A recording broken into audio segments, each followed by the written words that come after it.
This isn't just courtroom drama. This is what happens when the justice system flips upside down. A defendant shows up ready, her lawyer, ghosted. Literally. No call, no show, no filing, nothing. When the court did a search for Michael Padden to get additional contact information to call Mr. Padden to notify him of his tardiness for today's hearing, big headline from January 4th came up saying prominent Twin Cities attorney Michael Padden. Okay. Don't need to go there. Go here.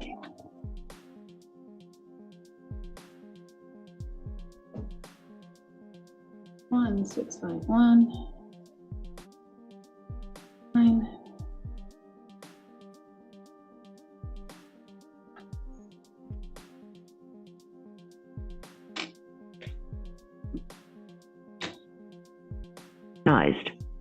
Please try again.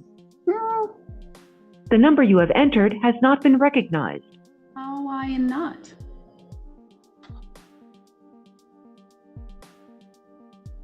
Six, 5, 1, 7, 8, 9, 6, 5, 4, 5.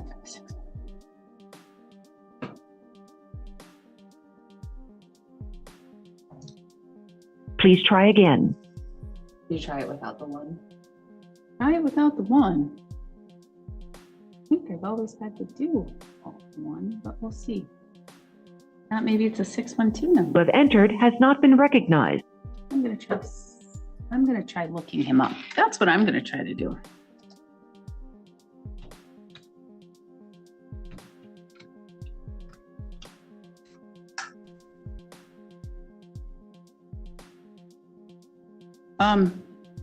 He's disbarred.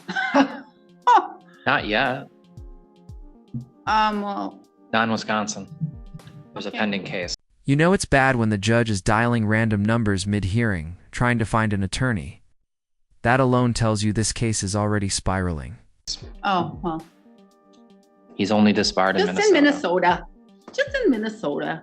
Alrighty then.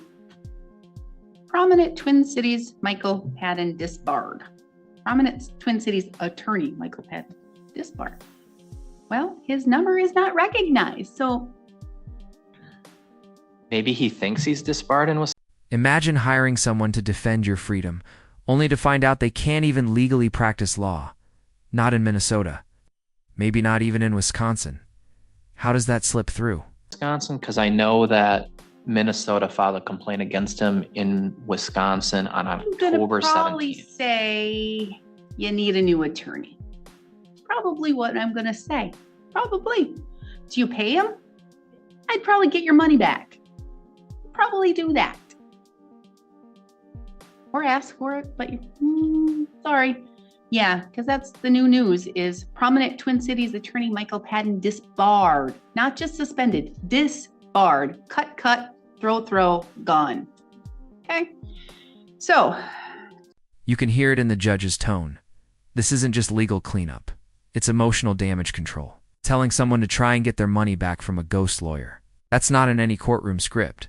I'm going to give you some time to find somebody else. All right? For what it's worth, he never filed a discovery demand and we haven't provided any. I don't know how much you've paid him. You don't have to tell me. But I would try and get that back. Just friendly advice. All right, so. Did it take you a lot of time to save what you needed to get to him?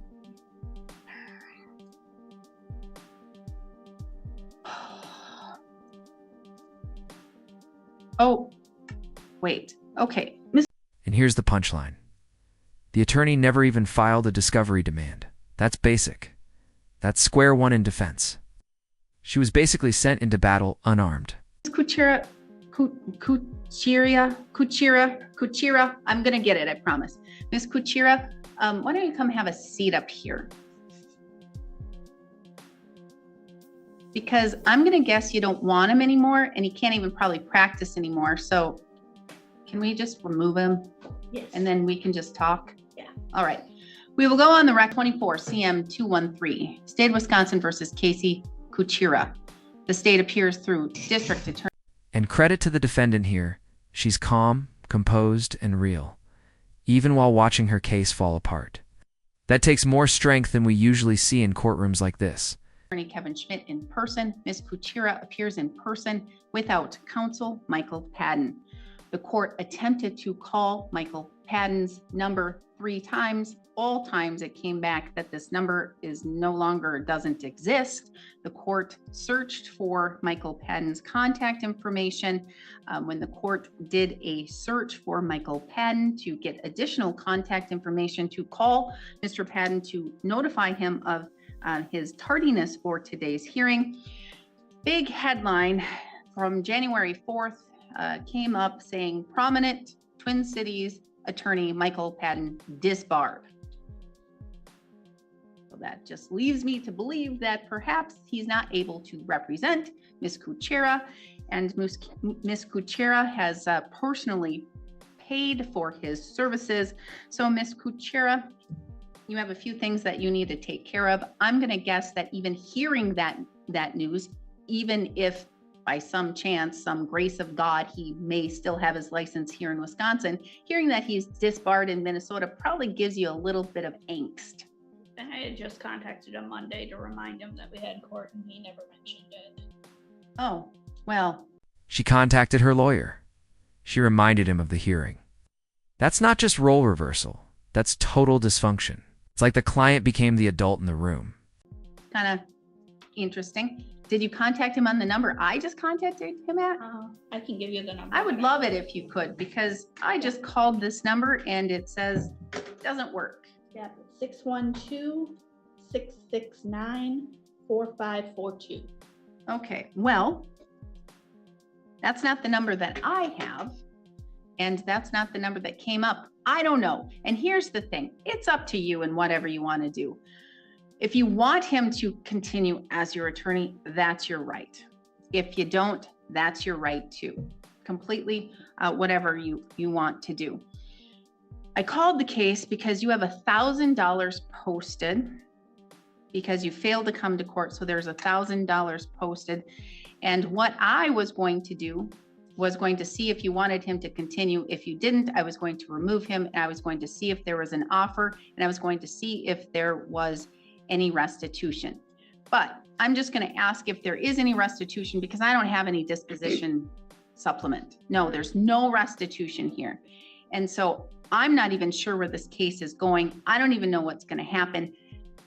Off the record, your attorney stated that there, and I'm noticing in my electronic file, no demand for discovery has been done yet. Yeah, I thought that was kind of odd myself. Therefore, it's kind of at a still, nothing's happening. So I don't know what you want to do. We can't talk about the case or where it's going or even an offer if you're keeping Mr. Padden as your counsel. He fails to appear. You said you talked to him on Monday, reminded him. You, the client, reminded the attorney. You, the client, reminded the attorney that there was a hearing. That usually goes the other way around. Like usually the attorney has the job of reminding the client, but good for you for being responsible and reminding your attorney who has failed to appear. All right. And again, it's not the court's job to even contact him to appear. He should be appearing, especially when the court gave him permission to appear by video, and he's not appearing by any means. I have Zoom up and there is no appearance. Okay. This might be the most telling moment of all. The judge literally says it's not the court's job to chase down an attorney. Yet here we are. So I'm not going to put you on the spot.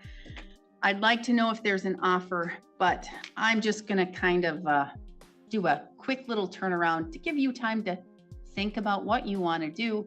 Maybe talk to attorney or ex-attorney Padden and figure it out. Mr. Schmidt. Offer would be a ticket for 346,675 sub 1. That's owner's liability for failure to stop after accident, which is According to the bail schedule book, $767.50. $767.50. And what was the statute? 346.675 sub 1. The owner liability version of it is a ticket, not a crime. All right, so you can think about it even more. And again, I don't even know what's going through your head right now. Okay, I don't know what's going through your head. You probably have a lot.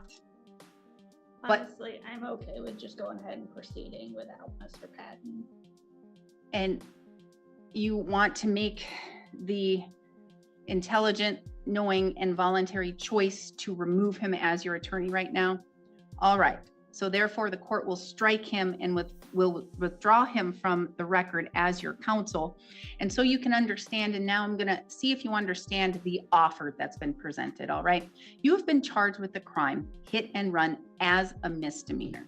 This hit and run misdemeanor crime has a maximum possible penalty of up to $1,000 fine and up to 6 months of jail. Okay.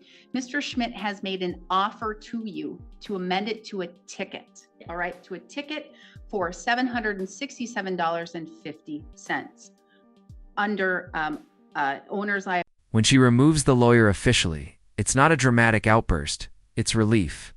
Like she's reclaiming control. That's her real win today. Liability for failure to notify of an accident. Okay. You have $1,000 posted. That would cover a ticket if that's what you wish to do. I can give you time to think about this and have you come back in the next week or so. We can take care of it here today. Whatever you want to do. I don't want to put you on the spot. This is a lot for you to think about. I'm okay with just taking the ticket and just going ahead and getting this over with. You want to accept the responsibility, be accountable for your actions, and take for the fine. Yes. All right. Mr. Schmidt, formal motion to amend under The legal system did right by her in the end. The hit-and-run misdemeanor turned into a ticket. No jail, no criminal record, just accountability. the owner's liability for failure to notify of an accident. So made. Court will grant that. How do you wish to plead? Either no contest or guilty. Doesn't matter. I'm okay with either. No contest. Court will enter a no contest on your behalf here today. I will assess $767.50. You have $1,000 cash bond posted. That will go towards this ticket. The remaining will be sent to the person, the individual who posted it, to the address that they provided, okay? Yep. All right. Do you have any questions? Good luck. I'm sorry. Good luck. All right. Thank you. We are adjourned. This case wasn't just about law. It was about trust, broken trust. She walked in ready to fight and found herself alone. But she still walked out standing.